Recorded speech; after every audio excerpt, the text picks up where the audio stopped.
আসসালামু আলাইকুম এভরিওয়ান। অনেক আপু ভাইয়ারা বলেন আপু আপনার ডেইলি ব্লগ লাইফও আমরা দেখতে চাই আর কি। তো আমি আমার ডেইলি লাইফও আপনাদের সাথে টুকটাক আমি ইউটিউবে শেয়ার করব, যেটা আমি আমার ফেসবুক পেজে অলওয়েজ শেয়ার করতাম, বাট এখন থেকে আমি ইউটিউবে শেয়ার করার চেষ্টা করব।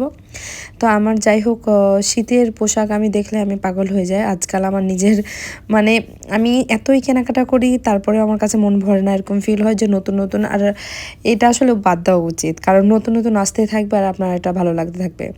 তো এখানে আমার এই টপসটা খুব বেশি পছন্দ হয়েছিলো, জ্যাকেটটা পছন্দ হয়েছিলো। আমি কি নিয়েছি অবশ্যই আমি লাস্টের দিকে দেখাই দেব। তো আমার ক্যাজুয়াল শার্টগুলো খুব ভালো লাগছিলো। আসলে আমার ভার্সিটি যাওয়া হয় তখন রেগুলার আমি চিন্তা করি যে আমার আসলে কোনটা নেওয়া উচিত, কোনটা পরা উচিত। আর অনেকে আপনারা জিজ্ঞেস করেন যে আসলে আপু সব থেকে রিজনেবল প্রোডাক্ট পাওয়া যাবে, এত মানে ভালো কোয়ালিটিরও খুবই যে বলবো সেটাও না, আবার খারাপও না তাও না। তো এই প্যান্টটা আমার খুব পছন্দ হয়েছিল, যার কারণে তানভীর বলল এটা নিয়ে ফেলো। তো এখানে আমি আরও প্যান্ট দেখছিলাম কিছু, কারণ আমার রেগুলার ওয়্যারের জন্য দরকার। এখানে আপনারা আসলে বাসায় পরার জন্য রেগুলার ওয়্যার $8 থেকে $9 থেকে এরকম পেয়ে যাবেন। তারপরে তো কোটের প্রাইসগুলো দেখলেন।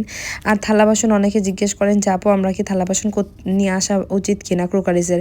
আমি বলবো একেবারেই নিয়ে আসা উচিত না। যে টাকাটা ইনভেস্ট করে আপনি ওখানে কিনবেন তার থেকে বেটার আপনি এখানে এসে কিনতে পারবেন কেমার্টে।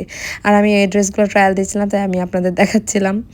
তো আমার কাছে খুব ভালো লেগেছিলো যে কয়েকটা নিয়েছি, কয়টা আমি ট্রায়াল দিয়েছি আর কি। অনেকগুলো নিয়ে এসেছিলাম, বাট যেটা ভালো লেগেছে তো এটা ওভার সাইজ হুডি। আমার আবার ওভার সাইজ জিনিস পরতে খুব ভালো লাগে। তো যাই হোক, এটা হচ্ছে আমরা কেমার্টে বাজার টাজার করলাম। তারপরে বাজার করার সাথে সাথে দেখছি যে মানে ইফতারের আজান দিয়ে দিয়েছে। তো যাই হোক, জুসটা আমি ব্যাগে করে নিয়ে এসেছিলাম, কারণ জানি যে ইফতারের আজান দিয়ে দিবে, টাইম হয়ে যাবে, তার জন্য আমরা জুসটা খেলাম। আর এটা হচ্ছে বাংলাদেশের ফ্রুটো জুস, যেটা তানভীরের খুব পছন্দ। এখানে বাঙালি যে বাজারগুলো আছে সেগুলো আমি দেখানোর ট্রাই করবো। সেদিন এত ঠান্ডার বাতাস ছিল বলার মতো না, গত 2 দিন আগে, ইভেন আজকেও অনেক বেশি ঠান্ডা। তো যাই হোক, আমরা হাংরি জ্যাক্সে ঢুকলাম, ঢুকে খাবার অর্ডার দিচ্ছিলাম যে একটু কিছু খেয়ে তারপর বাসায় যায় তখন ডিনার করব। তো আমরা যাই হোক, ওর খাবার অর্ডার আসতে টাইম লাগছিল আর আমার ঠান্ডা লেগেছিলো, তার কারণে আমি একটা হট চকলেট খেয়েছিলাম। আর আমি এখানে হেয়ার ড্রায়ার, এখানে অবশ্যই হেয়ার ড্রায়ার খুব দরকার, যাদের আছে তারা দেশ থেকে নিয়ে আসতে পারেন, আর যাদের নেই তারা এখান থেকে এসে কিনতে পারেন। তো আমার হেয়ার ড্রায়ার প্রথমে লাগেনি, বাট এখন আমি ফিল করছি আমার হেয়ার ড্রায়ার লাগবে, যেহেতু বড় চুল শুকাতেও টাইম লাগে। আর এখানে ঠান্ডা মানে উইন্টারে বিশেষ করে চুল শুকানোটা খুব দরকার, নাহলে ঠান্ডা লেগে যাবে। আমার ঠান্ডা লেগেছে, আমি অসুস্থতা ফিল করছি, এখন একটু বেটার আছে যদিও। তো আমি ওই জন্য আমি হট চকলেট খাচ্ছিলাম বাইরে। ও ঠান্ডাতে আর থাকতে পারছিল না, দেখেও ভিতরে ঢুকে গেছে যে আসো, কারণ আমরা উবার কল করেছিলাম, উবার আসতে টাইম লাগছিল, তাই ও বলছিল যে এত ঠান্ডাতে আমার বাইরে দাঁড়ানো যাবে না।